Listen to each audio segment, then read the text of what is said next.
Welcome to today's edition of Layoff and Employment News by Employment Boost. Today's date is Monday, August 14th, 2023.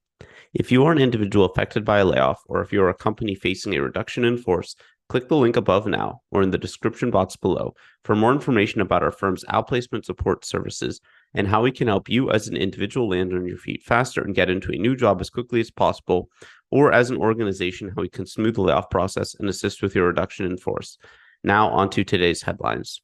Shutterfly, the California-based photography and image sharing company, is going to close its manufacturing plant in the Twin Cities region of Minnesota in June 2024. The layoff process impacting the 246 current workers will start in October and proceed in waves. Shutterfly officials say the plant closure is to boost business operations, with production work being moved to other plants. Shutterfly says it will help the impacted staff find new jobs and careers, or change them to other roles in the company, assist with relocation.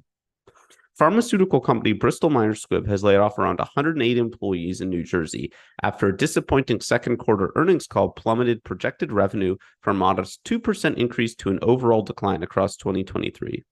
This is the third and largest layoff by Bristol Myers Squibb this year, after a 48-person reduction in force in April and a very small layoff after a new research center was built.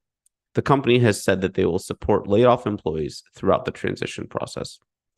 Finally, Fields Foods, a local grocer in the St. Louis area, has closed several stores and laid off a number of employees amid lawsuits over back rent and taxes.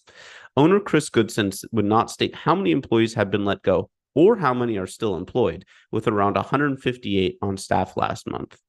Goodson is trying to sell the grocer to an employee ownership group, but it is unclear how close a deal is to happening.